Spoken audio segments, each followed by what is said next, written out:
Pendant près de 40 ans, enfoncés dans les solitudes du désert, les Israélites disparurent. Moïse résume cette période en ces termes. La durée de notre voyage depuis Kadès-Barnéa jusqu'au passage du torrent de Zéred a été de 38 ans, jusqu'à ce que toute la génération des gens de guerre eût disparu du camp, comme l'Éternel le leur avait juré. La main de l'Éternel s'appesantit aussi sur eux, et ils furent anéantis, au milieu même du camp, jusqu'à leur entière disparition. Durant toutes ces années, le fait que le peuple était sous le coup d'une condamnation fut constamment rappelé à sa mémoire. Comme il avait rejeté Dieu lors de la révolte de Kadès, Dieu de son côté le rejeta momentanément. Et comme il s'était montré infidèle à l'alliance, le signe de l'alliance, le rite de la circoncision, ne fut pas pratiqué. En outre, comme il avait manifesté le désir de retourner au pays de la servitude, et s'était ainsi montré indigne de la liberté, la fête de Pâques, qui devait commémorer sa délivrance, ne fut plus observée. La continuation des services du tabernacle et de la chute de la manne témoignait cependant que Dieu n'avait pas entièrement abandonné son peuple. En effet, ajoute Moïse, l'Éternel ton Dieu t'a béni dans toutes les œuvres de tes mains. Il a veillé sur ta marche à travers cet immense désert. Pendant ces 40 ans, l'Éternel ton Dieu a été avec toi. Tu n'as manqué de rien. Le cantique des Lévites que Néhémie nous a conservé décrit éloquemment la sollicitude de Dieu envers Israël durant ces années. Dans tes grandes compassions, tu ne les abandonnas point dans le désert. La colonne de nuée ne s'éloigna point d'eux pendant le jour, et elle continua de les guider pendant leur voyage, et la colonne de feu pendant la nuit ne cessa pas d'éclairer pour eux la route qu'ils devaient suivre. Tu leur donnas ton bon esprit pour les instruire. Tu ne refusas point ta manne à leur bouche, et tu leur procuras de l'eau pour étancher leur soif. Tu les nourris pendant 40 ans dans le désert, sans que rien leur manquât. Leurs vêtements ne s'usèrent point, et leurs pieds n'enflèrent point. Mais les marches à travers le désert ne devaient pas être seulement une punition. Elles servirent à discipliner la génération nouvelle et à la préparer à entrer dans la terre promise. L'Éternel ton Dieu, dit Moïse, te châtie comme un homme châtie son enfant, afin de t'humilier et de t'éprouver, pour connaître les sentiments de ton cœur, et pour voir si tu seras fidèle ou non à ses commandements.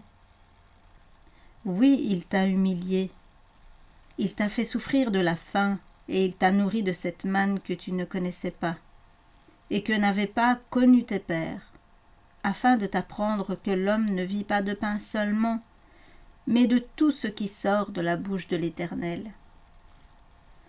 Le Très-Haut le trouva dans une contrée sauvage, dans une solitude au milieu des hurlements du désert.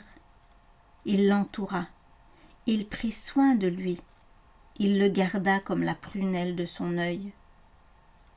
Dans toute leur angoisse, il a été lui-même dans l'angoisse, et l'ange de sa face les a sauvés. Dans son amour et sa miséricorde, il les a rachetés lui-même. Il les a soutenus et les a portés sans cesse pendant les jours passés. Et pourtant, tout ce qui nous a été conservé de leur histoire dans le désert, ce ne sont guère que des cas de mutinerie contre Dieu. La révolte de Corée avait entraîné la mort de 14 000 Israélites. Il y eut d'autres cas où le peuple manifesta le même mépris pour l'autorité divine. Un jour, le fils d'une femme israélite et d'un père égyptien qui faisait partie de l'élément étranger à Israël quitta la place qui lui avait été marquée dans le camp, s'aventura dans les limites réservées aux Israélites et prétendit avoir le droit d'y dresser sa tente. C'était contraire au statut divin, en vertu duquel tout descendant d'un Égyptien en était exclu jusqu'à la 3e génération.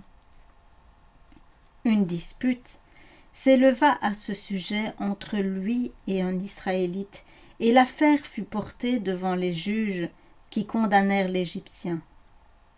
Furieux de cette décision, celui-ci se mit à maudire le magistrat et à blasphémer le nom de Dieu. Il fut immédiatement déféré à Moïse. La loi disait « Celui qui maudit son père ou sa mère sera puni de mort. » Mais sur un acte aussi grave, on jugea nécessaire de consulter l'Éternel, et en attendant, l'homme fut emprisonné. La sentence prononcée par Dieu même stipulait que le blasphémateur devait être conduit hors du camp et lapidé par le peuple, après que les témoins auraient solennellement confirmé l'accusation en plaçant leurs mains sur sa tête. Ils durent même jeter contre lui les premières pierres. Cet événement fut suivi par la proclamation de l'ordonnance suivante se rapportant au cas de ce genre. Quiconque maudira son Dieu portera la peine de son péché. Celui qui blasphémera le nom de l'Éternel sera puni de mort. Toute l'assemblée le lapidera, qu'il soit étranger ou qu'il soit né dans le pays. Quand il blasphémera le nom de l'Éternel, il sera mis à mort. Il est des personnes qui ne voient ni l'amour ni la justice de Dieu dans l'infliction d'une peine aussi sévère pour des paroles échappées dans un accès de colère. Elles oublient qu'il était indispensable de montrer que des propos dictés par la haine contre Dieu constituaient un péché dont la gravité appelait l'intervention de l'amour et de la justice de Dieu. De sa justice par le châtiment de ce premier coupable, et de son amour par l'avertissement donné à tous concernant la révérence dont le nom de Dieu doit être entouré. En effet, si cet acte n'avait pas été puni, il aurait par la suite entraîné un plus grand nombre d'exécutions. L'élément égyptien qui s'était joint à Israël était une source continuelle de tentation et d'ennui. Ces gens qui prétendaient avoir échangé leur idolâtrie contre le culte du vrai Dieu étaient fortement imbus des habitudes de leur première éducation, et partant entachés d'idolâtrie et d'irrévérence envers Dieu, ils étaient les premiers à se plaindre et à fomenter la discorde. Aussi le camp était-il moralement contaminé par leurs pratiques idolâtres et leurs murmures. Peu après le retour au désert, se produisit un cas de profanation du sabbat dans des circonstances revêtant une gravité particulière. C'était encore le résultat de l'irritation causée par la sentence qui prorogeait l'entrée en Canaan. Un homme que cette décision avait outré et qui était résolu à défier la loi de Dieu, se mit à ramasser du bois le jour du sabbat. Durant le séjour au désert, il avait été strictement défendu de faire du feu ce jour-là. Cette interdiction ne devait pas s'appliquer à la Palestine, où la sévérité du climat en hiver rendait le chauffage des habitations indispensable, ce qui n'était pas le cas au désert. Cette violation flagrante du 4e commandement n'était donc pas un péché d'oubli ou d'ignorance, mais bien un acte provocateur et prémédité. Pris sur le fait, l'homme fut amené devant Moïse. Il avait déjà été annoncé que la violation du sabbat était passible de mort, mais Dieu n'avait pas révélé comment cette peine devait être infligée. Moïse porta donc ce cas devant l'Éternel qui répondit « Cet homme sera puni de mort, que toute l'assemblée le lapide hors du camp. » Le blasphème et la violation volontaire du sabbat étaient donc soumis à la même pénalité, comme révélant un même mépris pour l'autorité divine. Bien des personnes rejettent aujourd'hui comme une institution juive le jour de repos institué à la création, alléguant que s'il était obligatoire à notre époque, il faudrait encore en frapper la profanation de la peine de mort. On vient de voir que chez les Hébreux le blasphème entraînait le même châtiment. Faut-il en conclure que le 3e commandement qui interdit ce péché ne regarde que les Juifs?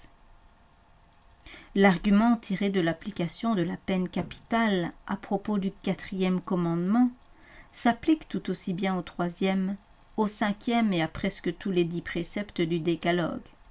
Si Dieu ne frappe pas actuellement de peine temporelle la transgression de sa loi, sa parole n'en déclare pas moins que le salaire du péché, c'est la mort.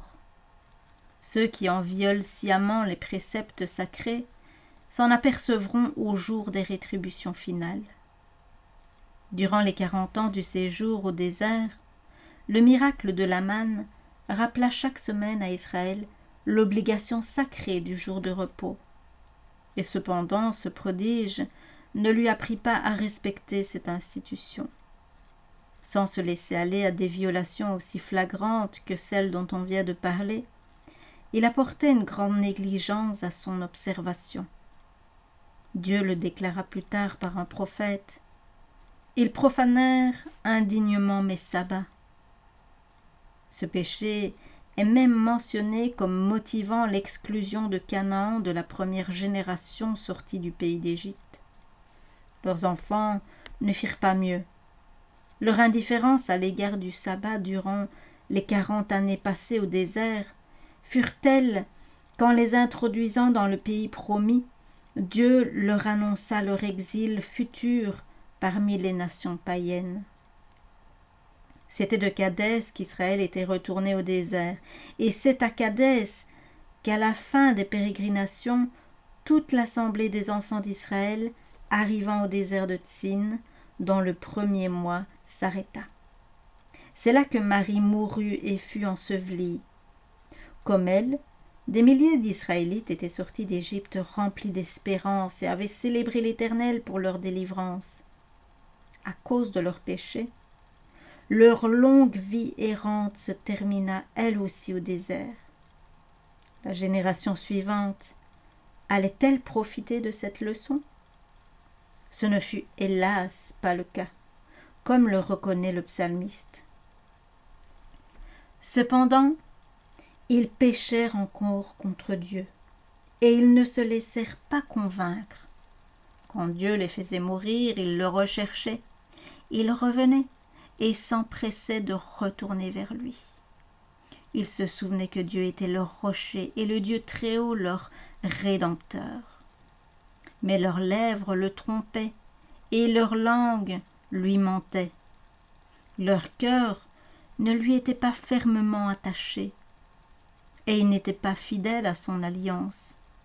Mais lui, plein de compassion, pardonnait aux pécheurs et il ne les détruisait point. Il retint souvent sa colère, il se souvint qu'il n'était que chair, un souffle qui passe et ne revient plus.